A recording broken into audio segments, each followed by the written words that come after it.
Right, so I believe I actually fixed the issue. I like to think I fixed the issue. I like to think I fixed the issue. I have no idea if I have or haven't, but we'll find out. At this point, I'm not going to say the intro just in case.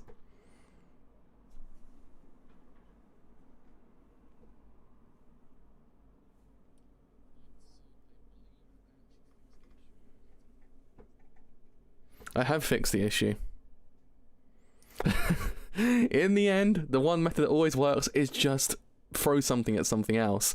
And for some reason it worked. I mean, I don't know what I did. The Shimbo's ghost. It's the ghost of Shaft trying to say to me not to watch Bakemonogatari for the 15th time at this point. I've tried my best to try to get into this show. Every single time I've been cursed. But yeah, for some reason, I don't know what happened, but I was inside the Twilight Zone when it came to microphone. I have no idea. I just sort of unplugged it a few times, plugged it back in, and hey presto, it worked. So when in doubt, just unplug it a few times and it actually starts working. So yeah, anyway. So this is a stream from what's meant to be on Wednesday for Bakemonogatari, but for some reason that entire day went out of control. So I do believe it is Shimbo's ghost at this point to actually come and haunt me, to actually not allow me to watch this show, because on Wednesday, my monitor broke completely, rendering the entire thing just kind of a little bit up in the air, and then out of nowhere I managed to actually get a second monitor, which was my spare one, and then by the end of that point of ReZero, I was just like, I need to pass out, and I passed out. So that's why I wasn't here on Wednesday to actually stream the show. But anyway, yeah, especially today we're covering Bakemonogatari episodes 1 and 2, which I believe is actually Hitagi Crab, if I remember correctly, the entire arc. And yeah, I mean, this is the third time I've tried to get into Bakemonogatari. The first time was like, I don't know what was going on with me. I was like, bruh. I was a wee lad when it came to watching that show at that point. My third eye of Kino had not been opened at that point. Second time round, I was like, my third eye, it do be half open though. Let's give it a second go. And I was like, oh no. And then on the third go, I was like, yeah, bro, we need to do this. We need to fucking watch this show and experience the Kino. The Shimbo Kino. So alas, this is what we're actually doing today. We're experiencing the Shimbo Kino. It did. It broke my entire stream. I can't be Shaft for betraying me like that. I've been nothing but like commending Shaft for the last like 10 years, and then they go and do this to me. They go and portray me like this, bruh. So yeah, that's what happened basically. So both times. See, I think I watched when I was about 14, 15. I was like, huh? What is this show? What do be going on? And I just like, yeah, I can't watch this show just yet. I need to be in the Kino mood to watch this show. And that's today actually is the Kino mood.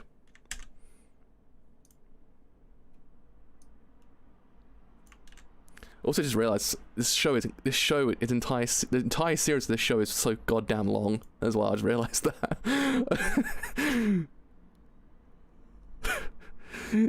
I just realized it just dawned on me. The show's like 15, 11, 26, 52, like 52, 64, like at least 70 episodes long this entire season. I think we actually hit the wire last stream. I think we actually hit the wire. That's what happened. Lane was like, bro, how's it going? I was like, shit. I don't need to be hitting the wire just yet. Give me a second here, Lane. I don't need to be hitting the wire. It's like at least 70 to 80 episodes, I think, this whole entire series is. Because there's Bake, Nisei, there's Season 2, there's Owari as well. There's Zoku, there's Kyomi Monogatari as well. And there's also the movies. So we've got a long road ahead of us. A long road that I might change by the end of it. I might be a changed man by the end of this whole entire journey.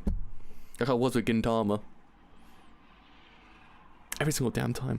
So anyway, enough talk of my possible change as time goes on. Let's actually get a show on the road. Let's actually put the episode counter on here as well, because everyone actually comes in like, yo bro, what's happening? Where are we? Oh shit, you're right. Neko and Suki don't come under season 2, do they? So around like, yeah, about 90-ish. Yeah, about 90-ish. God damn it. So anyway, let's start this thing in 3, 2, 1. Let's start this thing absolutely now.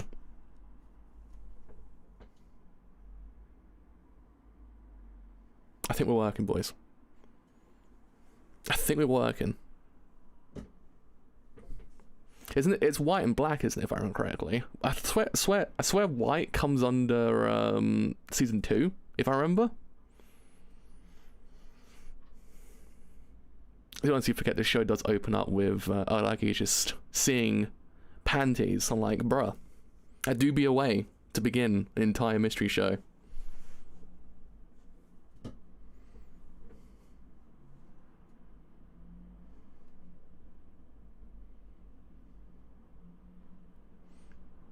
Man, I miss Shaft. I miss Shaft so much.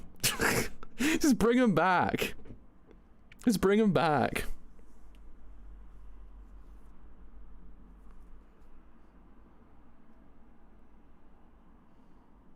I love how quick the frames go along. You're like, I'm meant to be reading that, but I'm just not that quick, bro.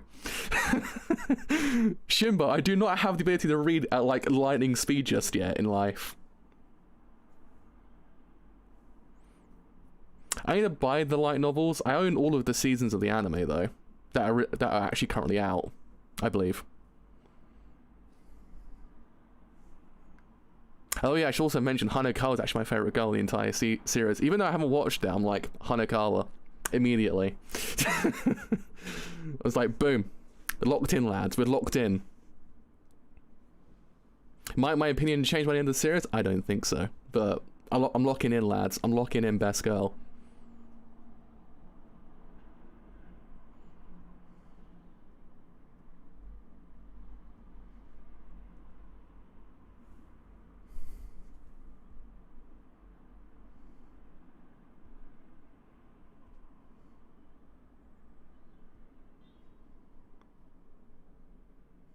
I don't know what. I don't know if I should be scared that the staircase is that long, or there's actually a staircase like that to begin with in a school.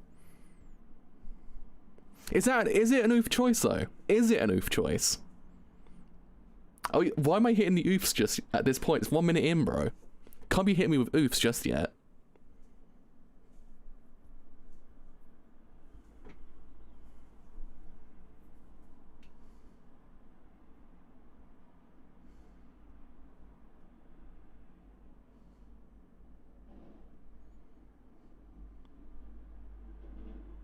Man. It do be the mystery of the pants. You could say it's a very brief mystery. Way. I don't know whether or not it should be more depressing and laughing at my own joke, or the joke to begin with. It's a useless staircase. God. Even in that show, I'm like, how the fuck does one climb that staircase? And even in this show, I'm like, how the fuck does one climb that staircase every single day?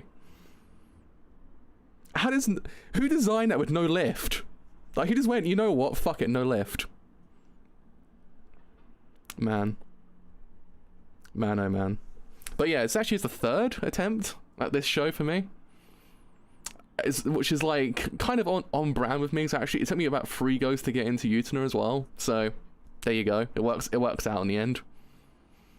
It's one of those shows I had to wait for my like Kino transition to actually watch it. I had to actually like consume Kino. I had to like experience it firsthand. I'd be like, man, that is like, I had to be like, bro, I get the Kino, I understand it, I know the essence of the Kino, and now I actually have it. I can actually watch this show. Because you got to be in like the right mindset to watch this show. I can't wait then. I can't wait. It's also this show, if I remember correctly, that actually has like about 10 different ways to subtitle it, because there's actually not one single way to do it.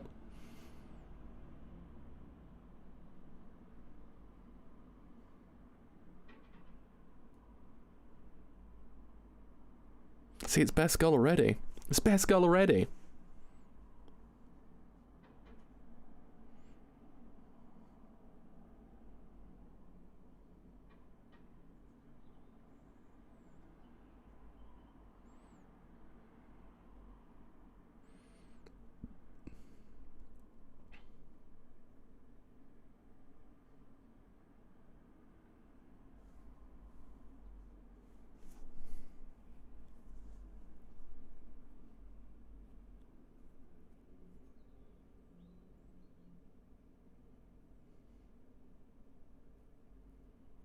Man, I do actually miss the old Shaft camera cuts. Your brain's not doing 10 things at once, though. That's the problem. You watch the anime, reading the subtitles, and also then actually kind of deciphering the camera angles.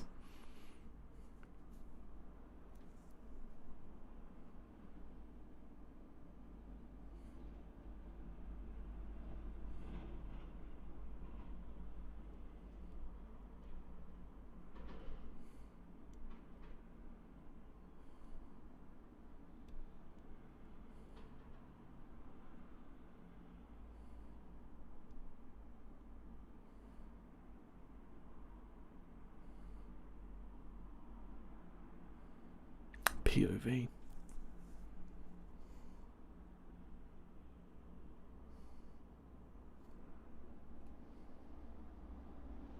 You know, one time Kaguya-sama literally had this one entire scene in their show. You're like, wait a minute, is that Bakemonogatari?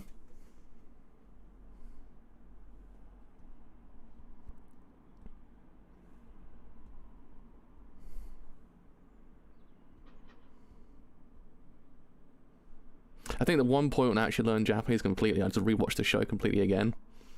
I'll have like the full context at that point. I have the first context, and I'm like, bruh, I get it now.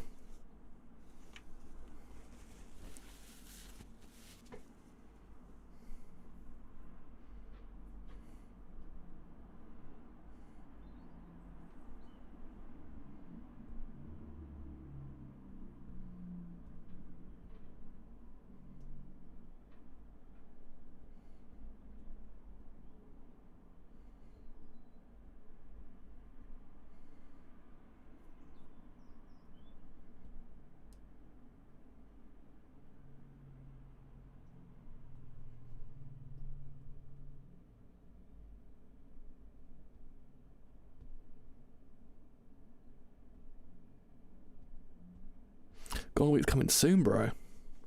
That's what's happening. Golden Week is soon.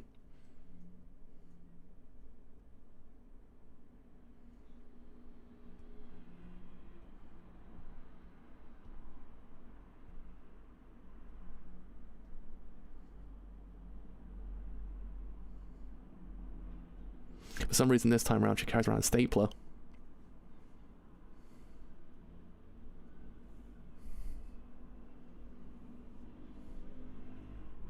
If I remember correctly, the dude who directs Kaguya-sama literally, well, not literally, he actually was a part of Shaft at one point, if I remember correctly. He was an alumni from Shaft.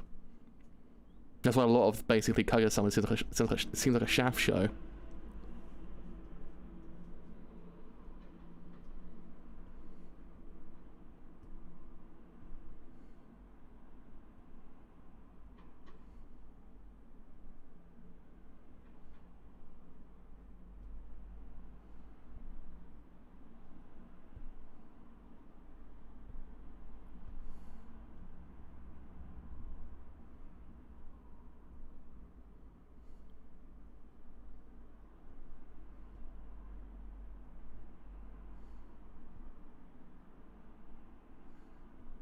Even the order design in this show is actually really fucking amazing as well.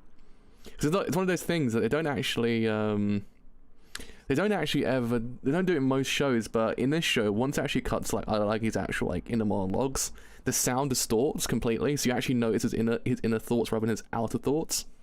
Obvious, I know, but it's actually kind of a cool thing.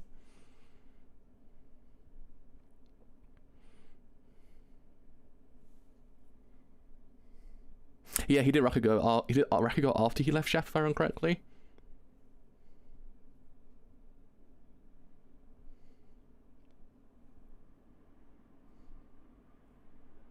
Was it? Did he do that? Did he do that? The Senki show after he left Shaft?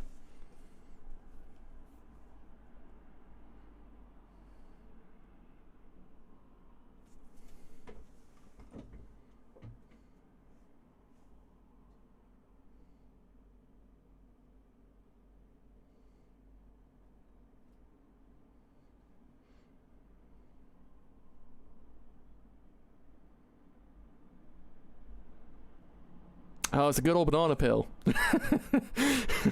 It's the good old banana peel.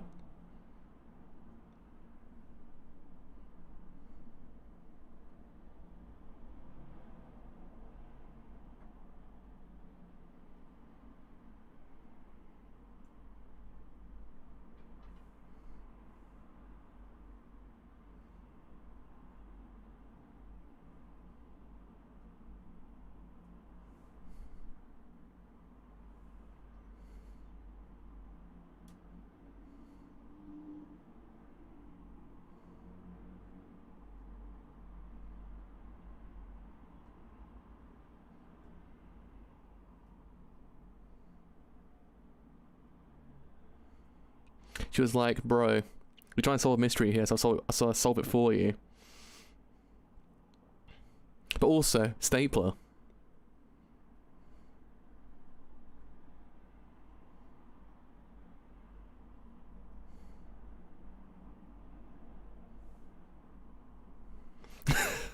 How does one fall off a banana peel, though? It's like Mario Kart.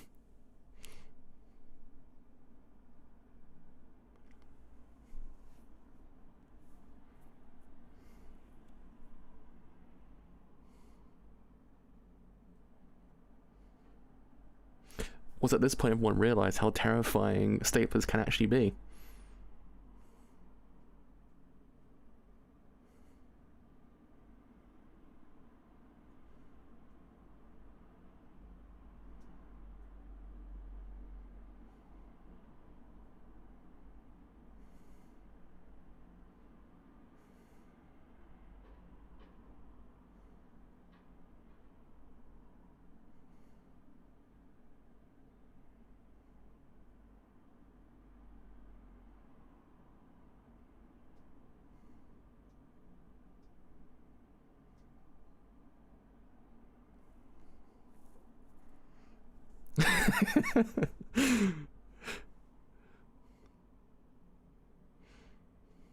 At this point, pretty much he did, actually. So sorry about that. I actually got a stapler in the mouth. That's why I haven't left.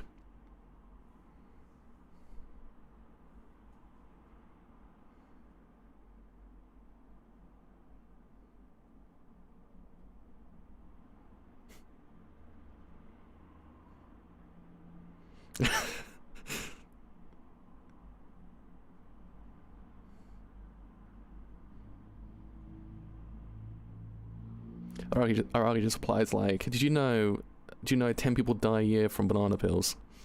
Do not litter banana peels, they're very dangerous.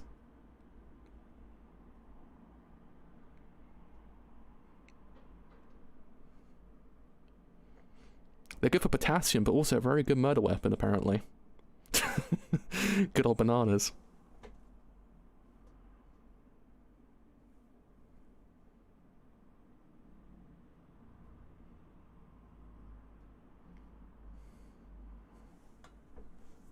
She just fucking pulls out a bunch of stationery. She's basically Lara Croft, but as a person. Well, she's Lara Croft's backpack as a person. she just pull anything out of there.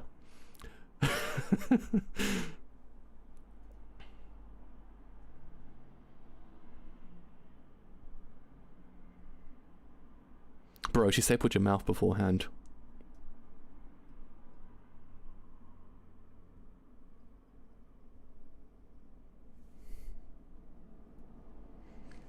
You know what? Good point. I actually do wonder that. That's a good research paper. Has anyone actually been trying to be killed with a banana peel? It's a pretty interesting murder weapon because no one knows that you did it. It's an accidental thing.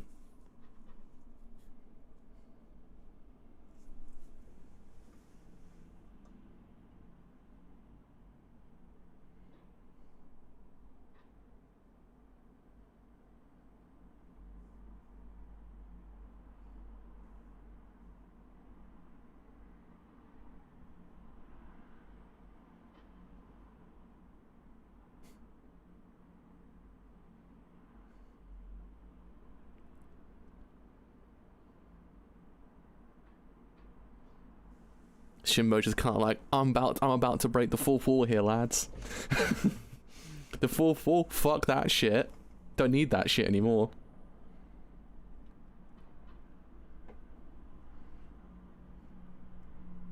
Can't believe Senju Kahara did the thing. She did the fourth wall break.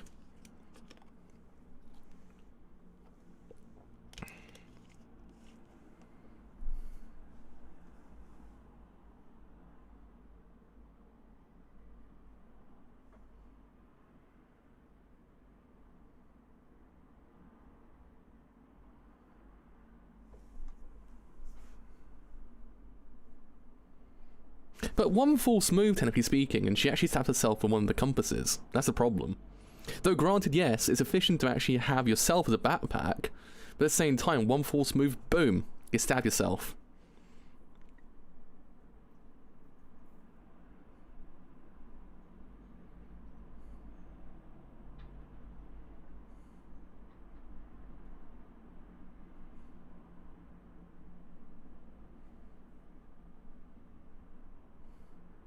It's a goddamn stitch up.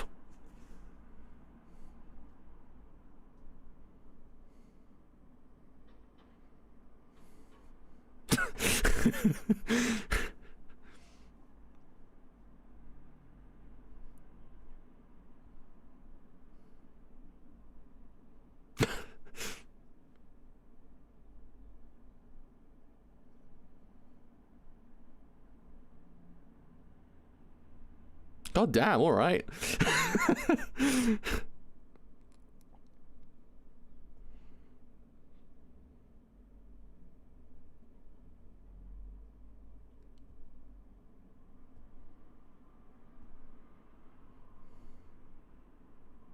At this point, it's kind of like, did you just threaten me?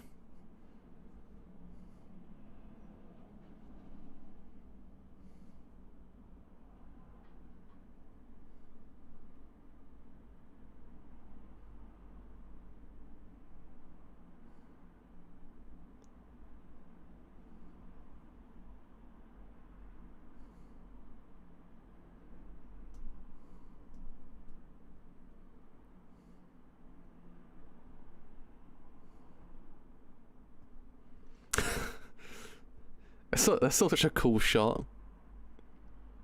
Just by the way, here's some food. Stop motion. It's like, bro, alright. Thank you, Shimbo, for the food. Quite literally.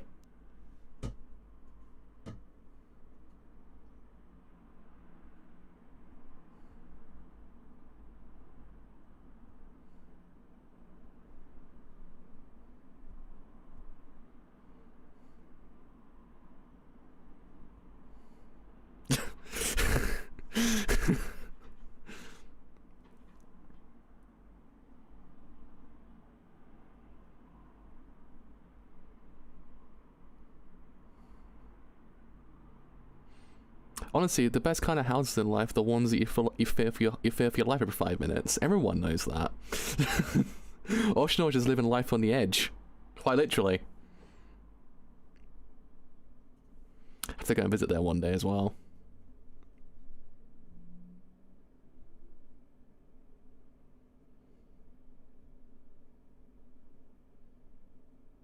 What they don't tell you is Oshino just literally just sits there the entire time, all day, just in that exact same spot.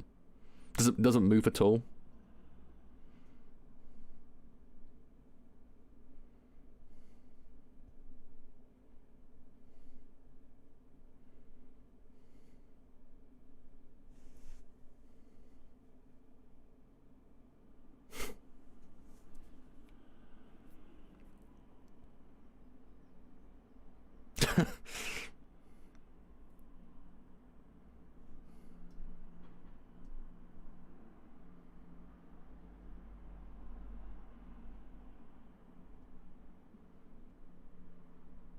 Oh shit! She literally just gave him the ingredients for her embarrassment just then. Quite literally.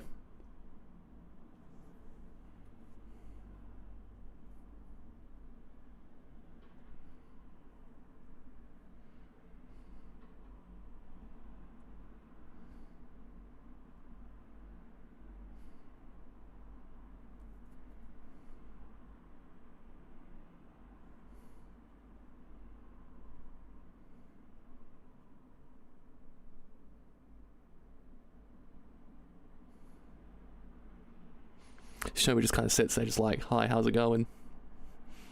Just like, "Hi, how are you?"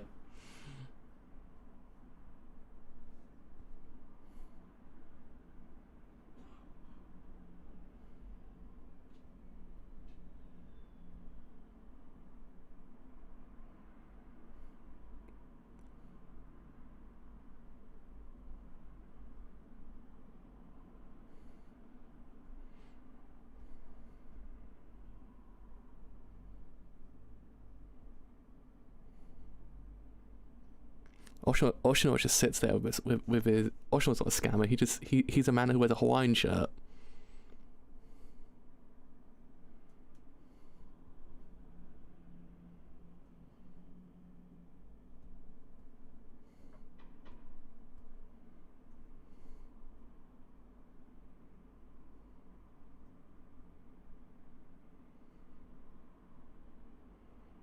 The explanation was so intense it actually changed the date to nighttime.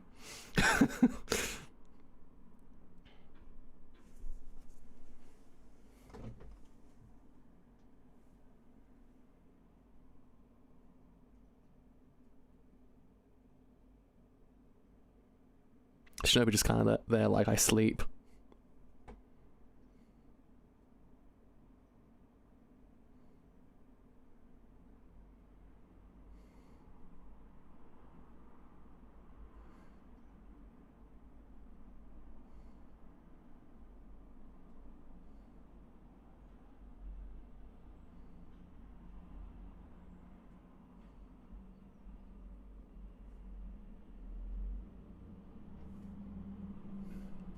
Sakurai's so god. Ow. Sakurai's so goddamn good.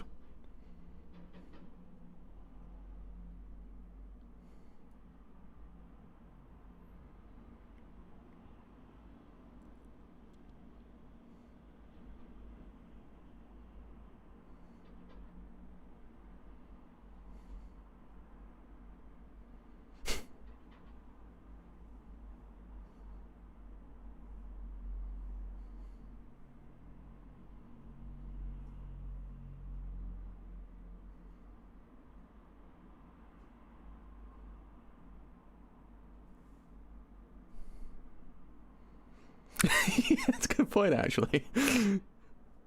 It's just Sakurai.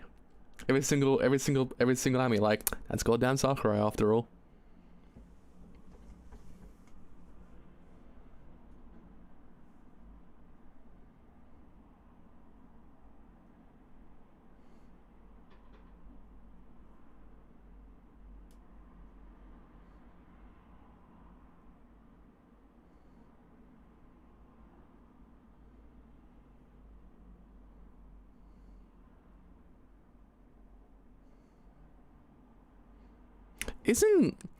Okay, so here's the ultimatum of this whole entire show. Isn't Oshino basically just a person who actually has an intervention with everyone? He actually checks the vibes. He's a vibe checker. He's literally a vibe checker. Essentially, this whole entire beginning of this whole entire show is literally the intervention with Little Toes and everyone else. That's Bakemonogatari. I just realised that. I was sitting there going, wait a minute, this is just that intervention. Tell me I'm goddamn wrong. Tell me I'm wrong. God damn it.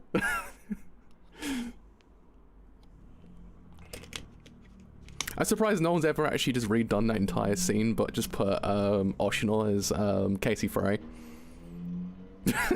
Oshino basically is just Casey Frey, and like legitimately. Oh man, this show's great. It's just a whole lot of things happening that we don't know the full context of just yet, because it's just like about 4 different things already happened in the meantime. The whole entire thing with Shinobu, you have the whole entire thing with his immortality and all that shit. Boy, it's happening already.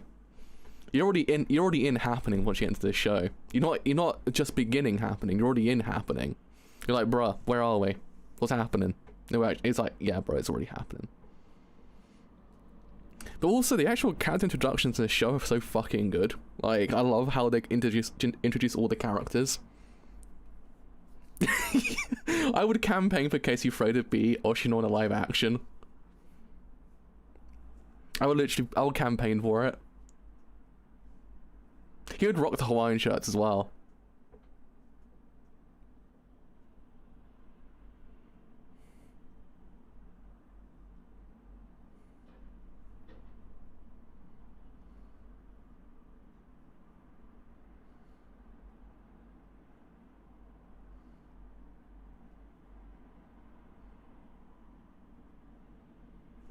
Right, let's actually, oh shit, we're into episode 2, I think. Yeah. Alright, let's put on the old Twitters. We're actually watching episode 2.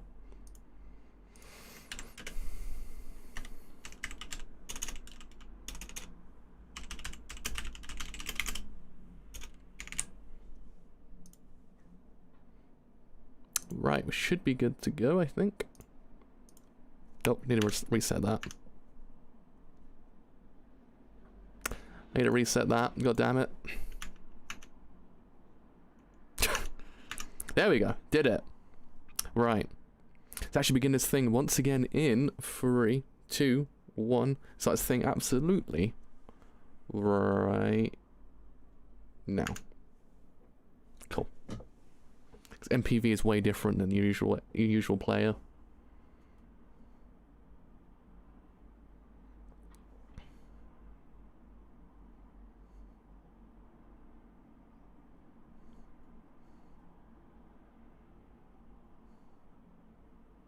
So, bro, this is just a room.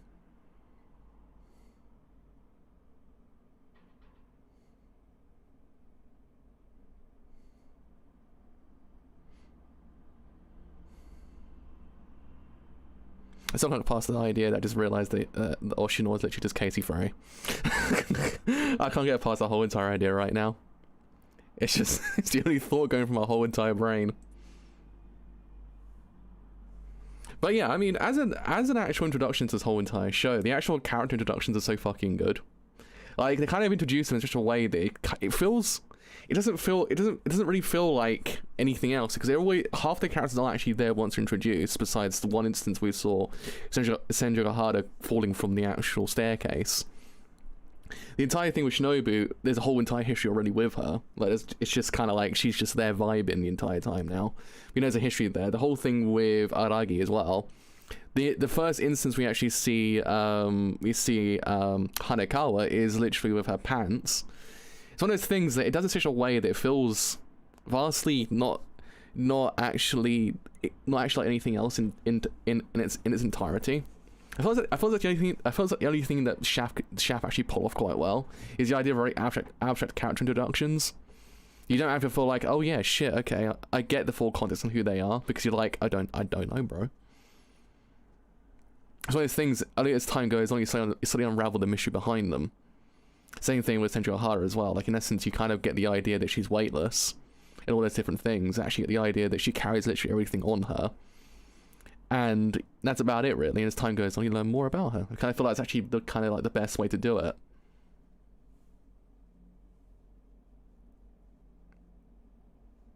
Good old Shimbo. Bring him back. I need my boy back. Oh man, I can't wait. It's just the whole entire show is literally, wait a minute, the vibe's completely off here, bro.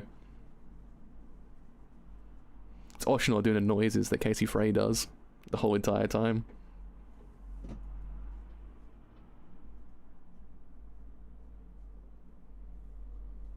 Oh shit, I didn't change episode 2.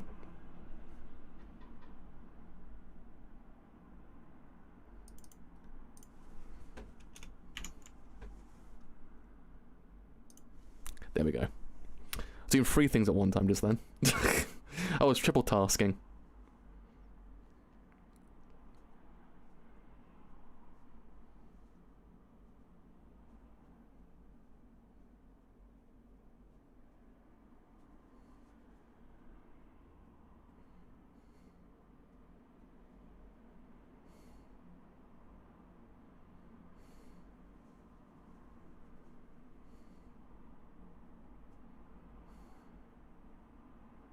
It's quite the creepy POV.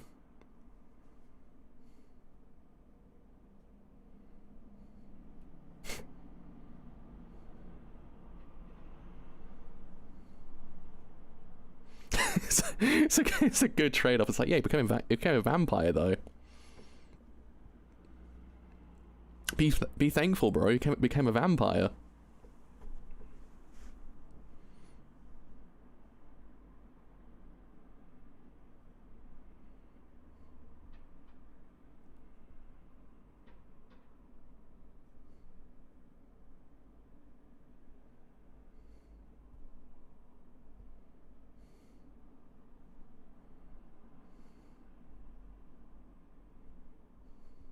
Boob.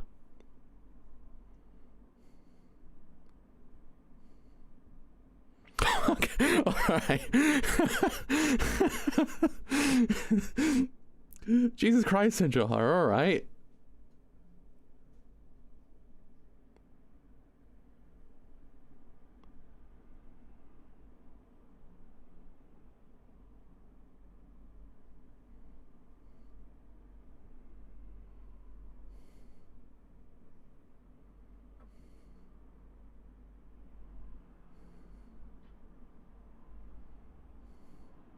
God damn it, Aragi.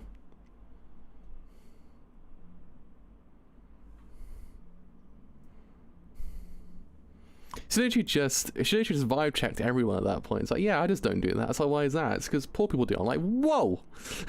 Hold up a second there. How does that work? Just say you didn't have a towel.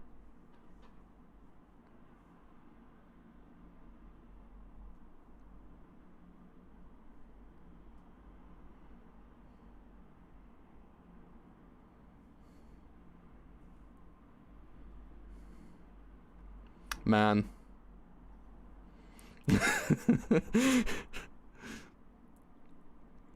Aragi's entire character literally is just the meme of the horse with the words "man" above it. It's literally his whole entire character.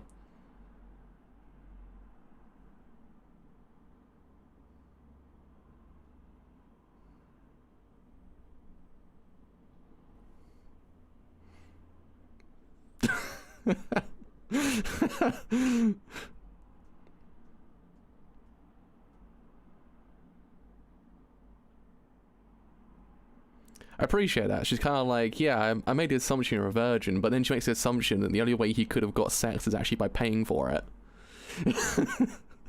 That's actually a really clever kind of really subtle moment. It's like, yeah, you might not be a virgin, but you didn't actually get it. You didn't actually get it from a girlfriend or anything like that, bro. Or one night stand or anything like that.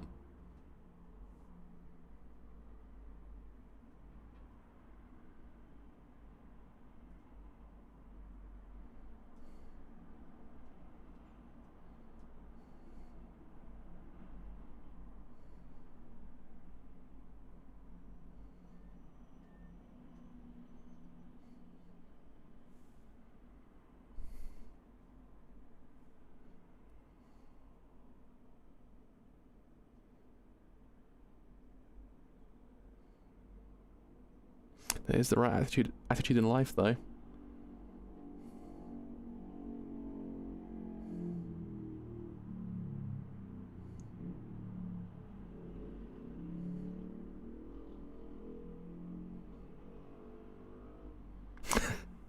And now she actually realizes that.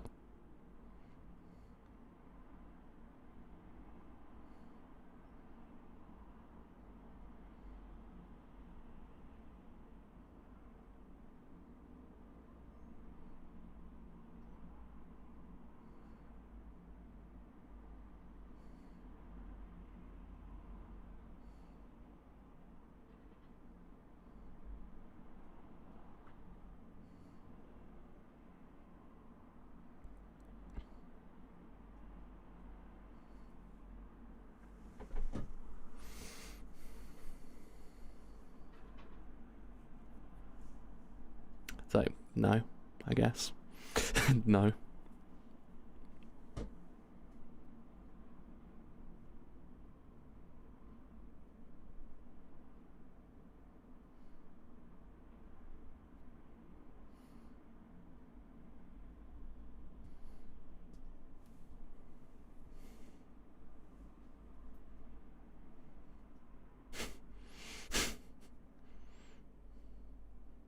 The whole entire character is just throwing shade at everyone. Even when I don't realize it. Like, she literally just sits there and just throws shade at everyone. And everyone's just kind of like, wait, what? Like, did you just insult me?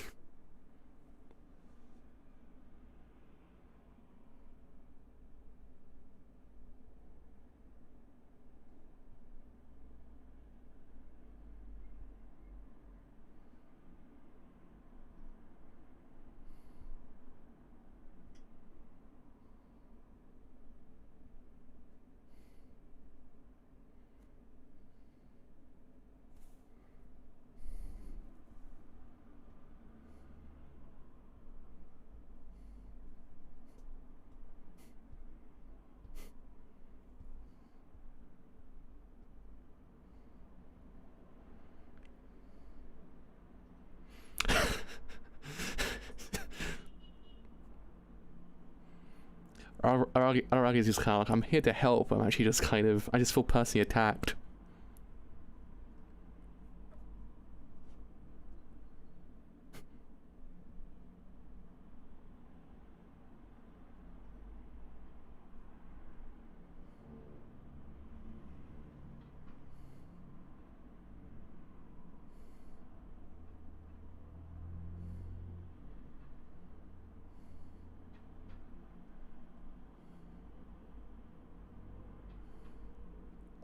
I've actually never had crab before. I actually never had crab before to actually eat.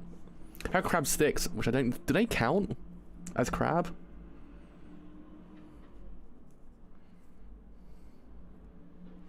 Was it one of those scenarios like seaweed? We kind of think, oh my god, it's actually seaweed from the sea. It was actually just cabbage. Is that the same thing with crab sticks? Is it just not crab at all? It's been lied to your whole entire life. So I don't think I actually legitimately actually ever had crab.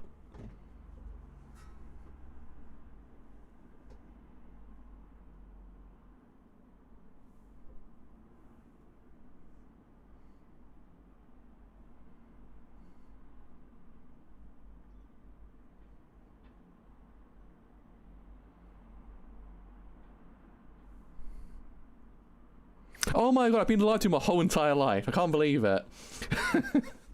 I can't believe it. God damn it. Why has my life got to be such a lie at this point? I have to, but it's too expensive over here actually. I don't live near a seaside area, so it's not actually like easy to get a hold of.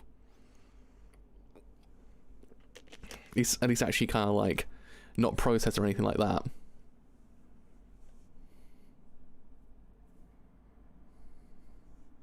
Man.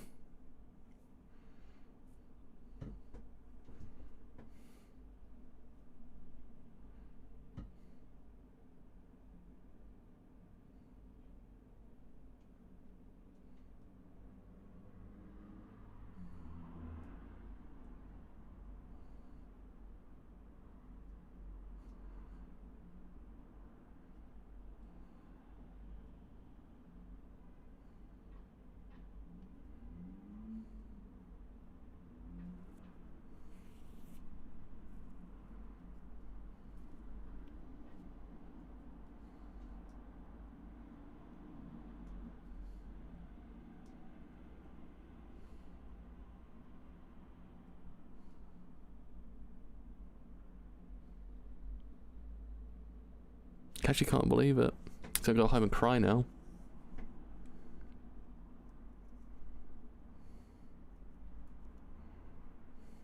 I wonder what actually else is a lie in life.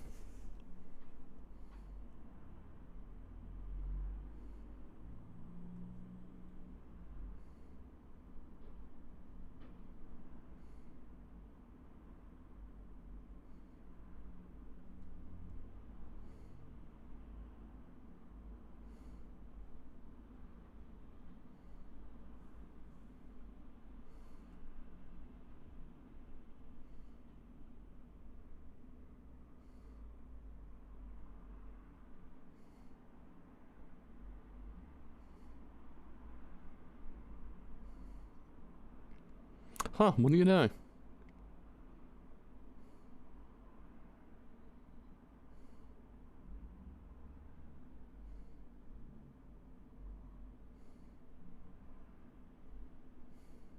It's actually kind of interesting, to be honest.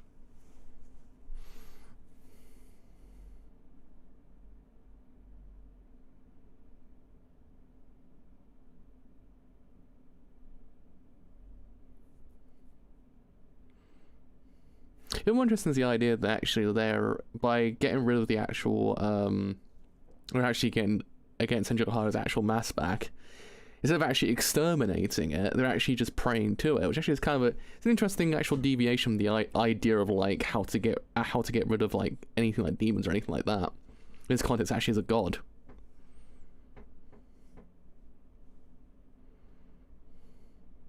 It's a nice kind of subversion of the old usual, like, oh yeah, by the way, we've got a demon to actually get rid of, boys.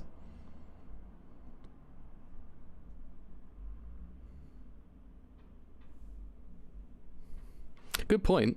It's a good point. I do actually love the drink.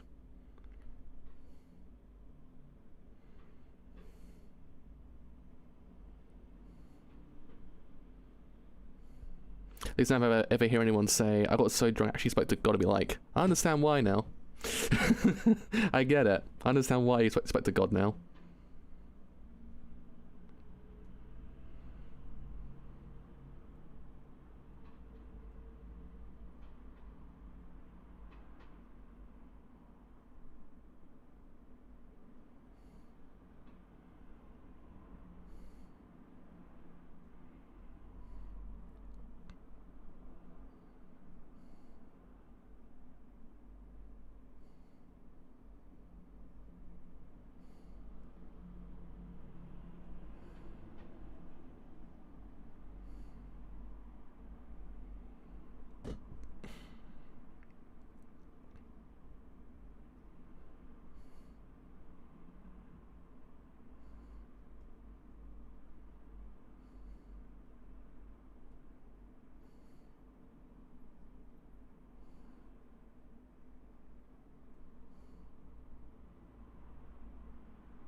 Again, the entire unraveling of this mystery is actually quite ingenious. How it's actually kind of done.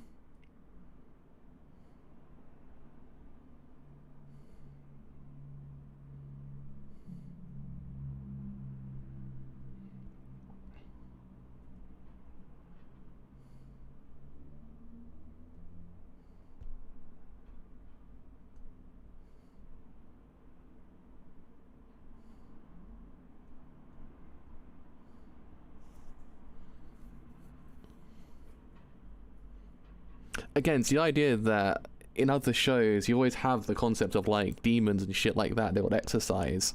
There's always been there, because I mean, there's a show this season that's about the whole entire idea of like demons that prey on the weaknesses and stuff like that of humans. But here to actually kind of then label it as a god, but then actually understand the reasons to why it exists. It kind of creates that immediate like juxtaposition between the concept of a god and a demon. So it makes it clearly more of a more of a different kind of entity in a way. If that makes any sense what I just said. don't even know what I just said makes any sense, but it's quite an interesting thing. Essentially, you don't actually have a demon, but you don't have a god either, essentially. It's almost a marrying of the two. Kind of makes it a bit more real, if you get what I mean.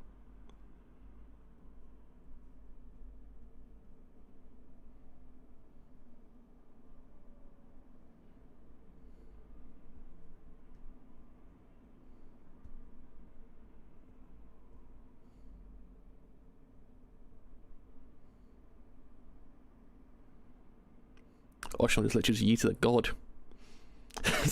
he just yeeted the god.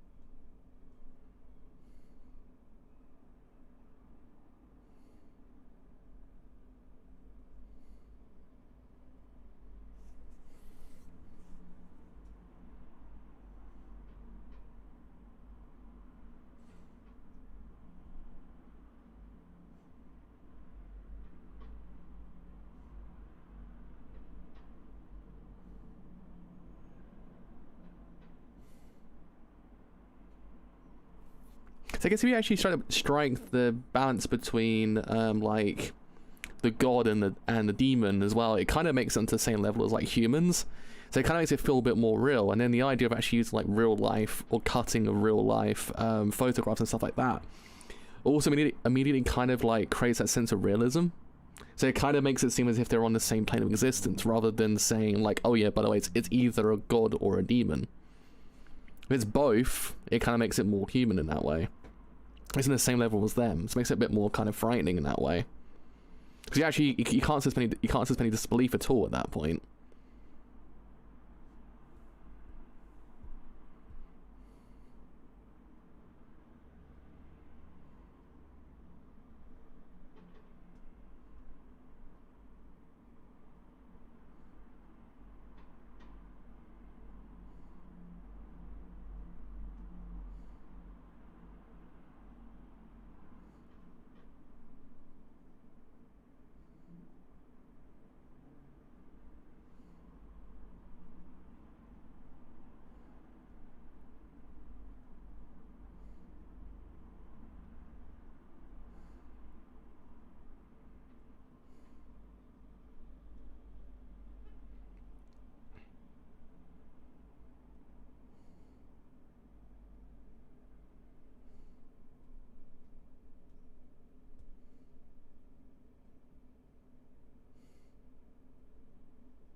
Yeah, it's an interesting concept. I quite like the idea, because again, the idea of actually how they even utilize the idea of like real life versus the anime, it immediately kind of creates a disconnect between them.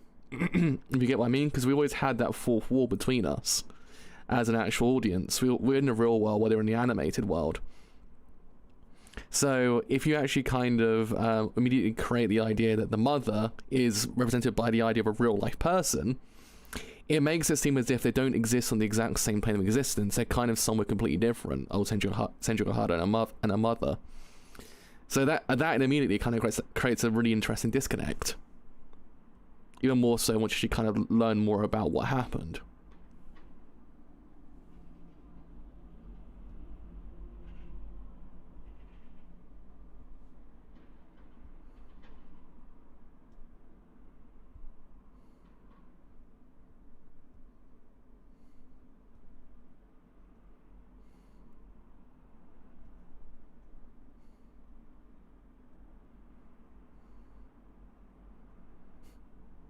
It's a massive washing machine.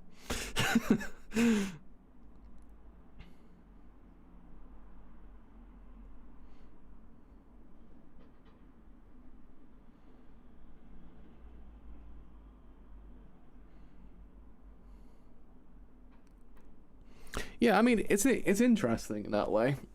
It's an interesting idea that you don't see very often. The idea of actually how you utilize the real versus the fictional. Because theoretically speaking, we're meant to interpret the idea that what we're watching is fictional. So once you actually kind of then immediately say, okay, so that's the case, in this world, the idea of actually how to utilize the real world is kind of to create a disconnect from both of them. It's kind of interesting, because you don't really ever get that often. It's a really interesting way to do it, because it kind of immediately tells you how far apart they were. How Senju Gahara was literally in a completely different plane than her mother. Her mother was with this cult so deep in it that she ceased. I guess in the old meme, ceased to exist on a physical plane, basically. In the plane, she was literally in her own world, which was technically her own, if you kind of count that idea.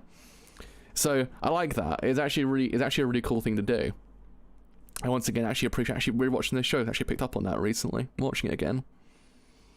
Because I also like the idea that actually how they do the idea of gods as well, because the gods exist we know gods exist, and the idea of actually how they utilize it in this world, actually how they kind of characterize it as both almost demonic in some ways, but also godlike as well. It kind of then makes it seem as if, in that regard, it's on the same plane of existence as Senju Hara and Araragi and Oshino as well. Rather than say, okay, gods exist up there, demons exist down there. If you actually marry the two of them, they exist on the exact same plane as us. It's the middle ground, basically. It's quite cool.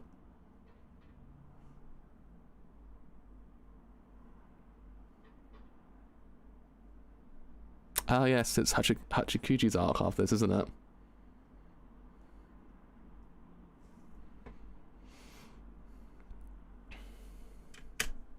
So yeah, I quite like that idea. It's one of those things that I don't see too often. I don't see like the idea of actually. Oh shit! I thought it would just stop and not actually play that next episode, but it did. So those things I don't actually ever see it. I don't see it utilized. I don't ever kind of see the real world or real life photos utilized in that way. Because again, 9 out of 10 times when they do that, it's kind of like, oh shit, what's going on here? It's like this idea of breaking the fourth wall. But in this regard, it could in theory be interpreted to be breaking the fourth wall.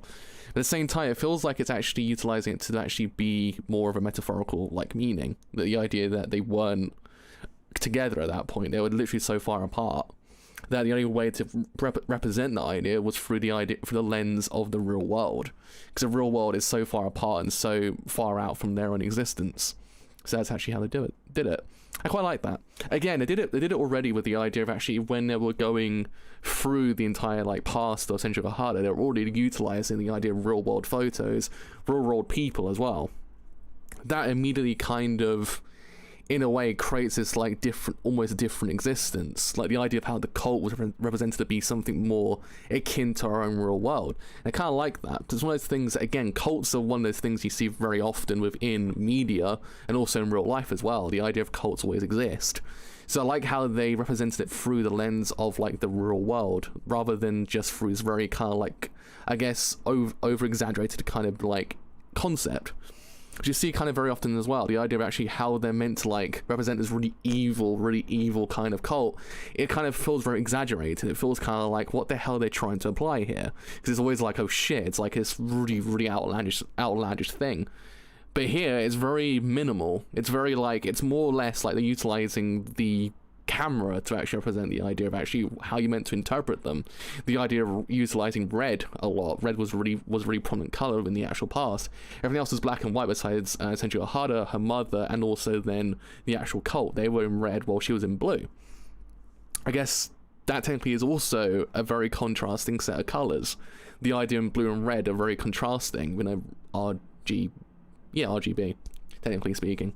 So yeah, it kind of creates that disconnect immediately, and I actually quite like that idea. It's probably one of the more interesting things this show did already.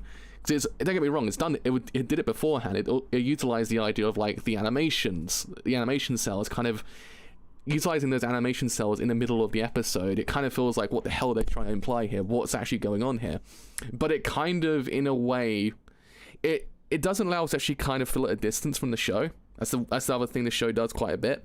You don't feel like you're actually far apart or far removed from the show. So your suspension of disbelief can't be like, say in other shows, that can't happen to me. That can't happen to anyone else in the world.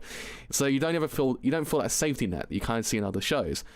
But it's utilizing the idea of actually like the animation cells, or the in-betweens, and actually then having that one shot of Aragi's actual brain be food, stuff like that, kind of incorporating the real world, or the kind of like the meta in a way, doesn't allow us to actually kind of feel like we're at a distance. It feels like we're actually in there with them, experiencing the exact same thing as them.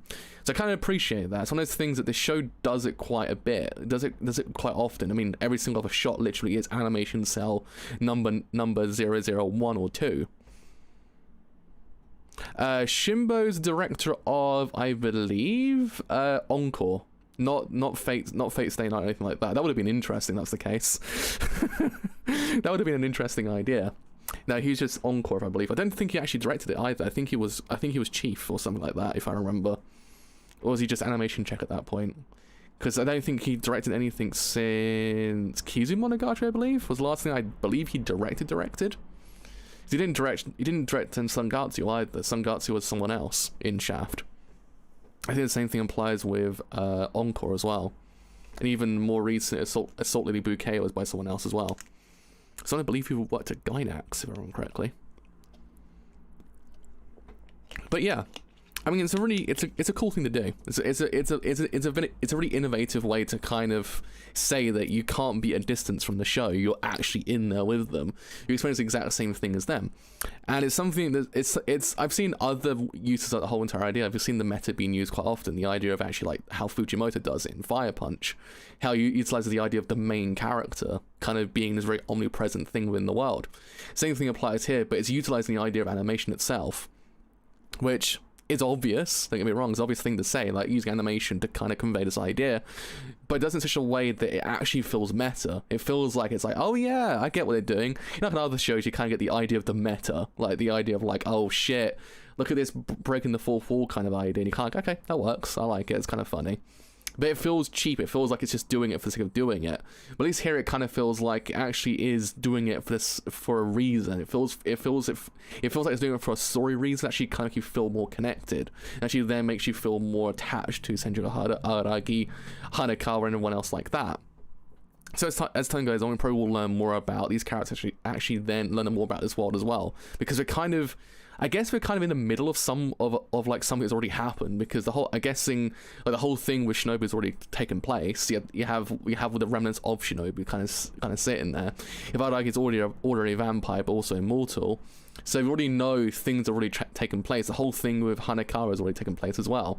So there's already a history already in there. But you don't feel like you missed anything. You feel like you actually just put in knee deep into the show. Even though this technically is the first show to be released. But it works in a way.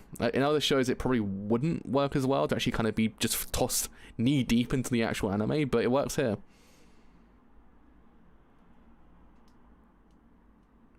Yeah, he's just kind of there. If I remember correctly hearing at one point, it's almost like everything is made to be like what he does. So Shimbo can be a director, but he technically isn't. He's just kind of there. He kind of just walks past and be like, yeah, that's Shimbo, I'll walk off, lads. But I think he's coming back next season, if I remember correctly, like legitimately. I think the next show by Shaft that isn't the other show they were doing is actually, what's it called? It's actually directed by him.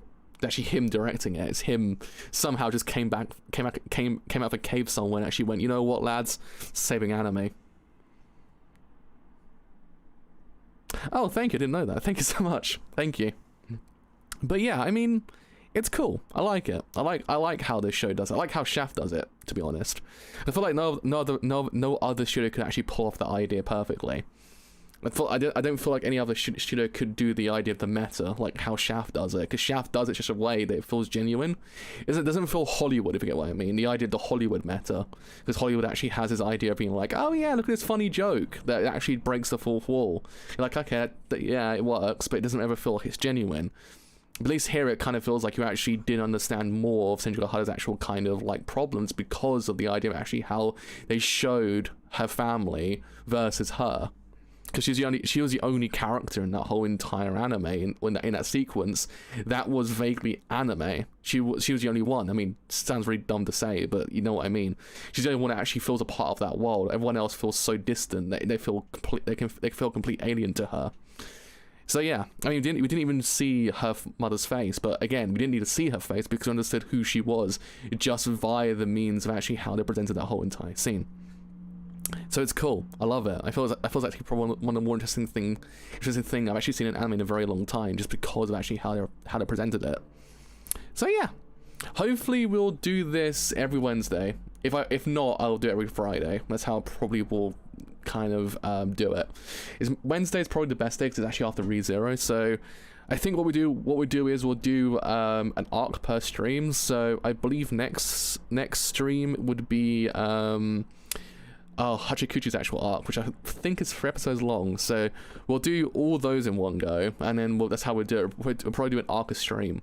So we did Hatagi Crab this stream. Next stream we'll probably do is it Mayoi now, if I remember correctly, and so on and so forth after the whole entire point.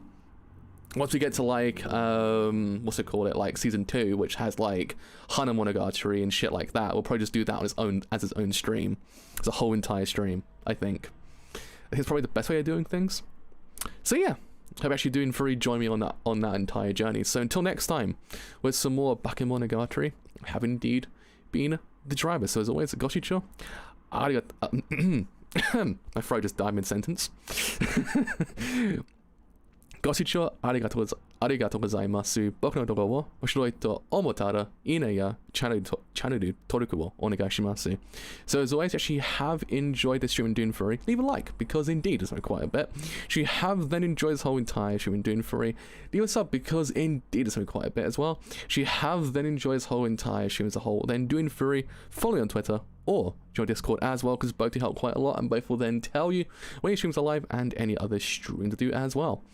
But until next time, some more Bakemonogatari, which will probably be hopefully on Wednesday, if nothing happens, like a monitor breaking or all hell breaking loose, I guess. I shall be here on Wednesday. So till then, see you guys later. Bye for now.